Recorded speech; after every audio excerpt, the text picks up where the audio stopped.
May bago ng terminology ngayon. Yung lasing, alam naman po natin yung lasing, di ba? Yung talagang wala na maisip na tama. Di ba yung lasing? Di ba? Alam niyo naman yung lasing. Yung mga asawa niyo, lagi lasing yan. Pero iba yung na-overdose o kaya yung sabog. Hindi pala overdose. Sorry, not overdose. Sabog. Iba yung lasing sa sabog. Sabog sa kapangyarihan. Ano ibig sabihin nun? Yan ay mga demonyo. Hindi kasi kahit pa paano, yung mga lasing, maraming klase ng lasing di ba? May lasing na tumatahimik lang. May lasing na umiiyak. Iyak ng iyak. Marami kong kakilalang ganun Iyak ng iyak pag lasing. Yung iba naman, nakakatulog. Yan ako. Pag nalasing ako, tulog ako Pero actually, minsan lang naman yun. Siguro mga once every 3 years. Nakakatulog. Yan ang di ba? Pero iba yung sabog. Ano yung sabog? Ibig sabihin nun, sobra yung hit mo, di ba? O sobra yung pulburon mo, di ba?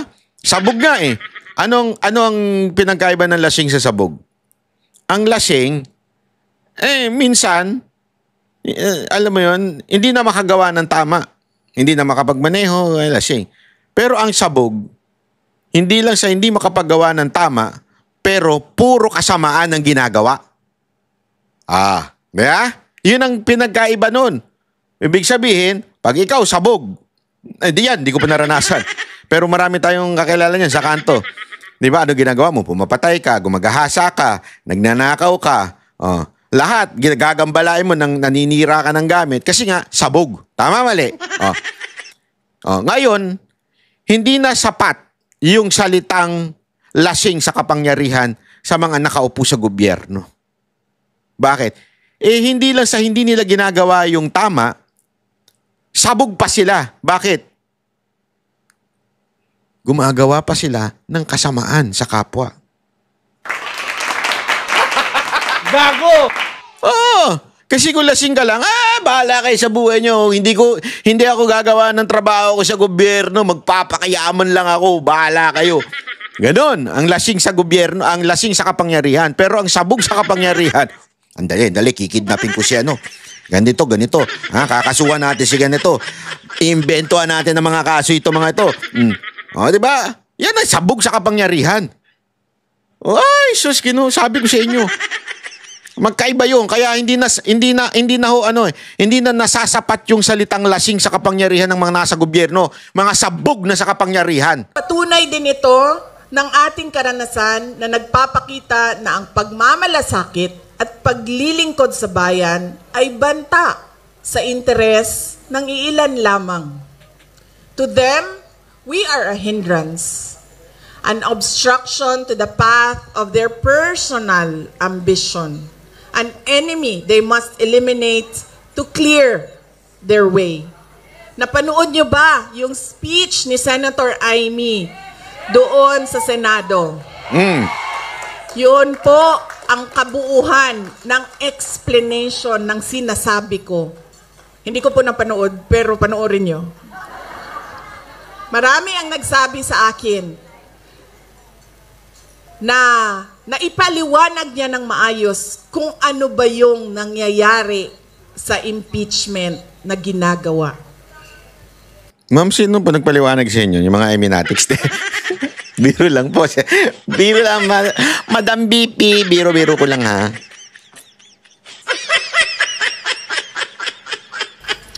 The attacks are cowardly, yet openly disingenuous and arrogant. Absence of basic human decency and respect for the rule of law. Typical of people drunk in power. Pero nananatili tayong nakatayo dahil ang ipinaglalaban natin ay tama at totoo. We remain strong, steadfast, and grounded in truth, integrity, and faith in the hand of God that will move in ways we cannot comprehend at this point. Justice bends to the truth, and we are ever more resolute in our fight for the Philippines. Kalayaan, kinabukasan, yung ating KKK,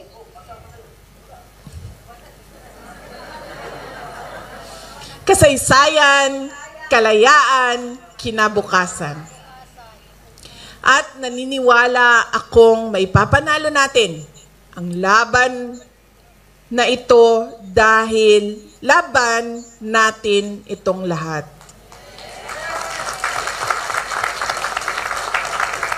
Maipapanalo natin ito sa kabila ng mga banta, pananakot, pagmamalabis at bangis. Tandaan natin na walang silbi ang anumang hadlang sa nagkakaisang mamamayan. Mga kababayan, alam na natin lahat kung ano ang problema ng ating bayan. Dahil nagrereklamo tayo araw-araw. Kami na nandoon sa Pilipinas, nararamdaman namin araw-araw. Example na lang, yung tagtag ng EDSA araw-araw. Kaya ang consultation namin ngayon... Oo nga, ano? Bakit napansin ni Madam yun? Nagmumotor kaya si Madam sa EDSA? Hindi kasi, alam mo minsan, makakalimutan mo na yung mga dumadaan sa EDSA. Makakalimutan mo na pag nakasasakyan ka. Pero pag nakamotor ka, ramdam mo yun. Tsaka iniilagan mo yun kasi delicate yun eh. Kahit naka-big bike ka, delicate yun. Hindi porke naka-big bike ka, pagka intindi ng tagtag, may bakal. Saka nakakita sa highway, may bakal na nakausli. Oo, nakaangat yung bakal. Tapos, sana nga yung kumbakal, kapiraso lang na pwede mo lang dadaanan. Tiyug, hindi. Yung parang utot lang. Hindi ganun eh. Talagang yung malaki siya, malaking bakal na nakaganon. Tapos dag ganun ka ba? Bagamat sa utot ba, yung maliit lang, ganun eh. Ito hindi eh. Ramdam mo, brad eh, di ba? Ang tataka ka talaga ba? Ano nangyari sa Pilipinas? Ay hindi kung ano yung reklamo, kundi kung ano yung naisip ninyo. At nakita ninyong solusyon. Nakita ninyo sa ibang mga bansa. Kung saan kayo ay nanirahan, kung saan kayo ay nagtrabaho. Whether by choice or by force, you have lived and worked abroad.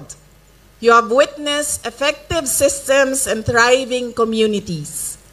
What best practices from other countries should be adopted in the Philippines? What changes would you like to see for a better future? Sa konsultasyon na ito, nais naming marinig mula sa inyo ang inyong mga karanasan sa ibang bansa upang mabago natin ang direksyon ng ating bayan. We should demand change. We should fight for change. Ang araw ng kalayaan ay maging inspirasyon sana natin para patuloy na maging tapat na mga Pilipino. Tulungan po natin ang Pilipinas, huwag tayong mapagod sa pakikipaglaban para sa magandang kinabukasan ng ating mga pamilya, lalong-lalo na ng ating mga anak. Huwag nating Eto na,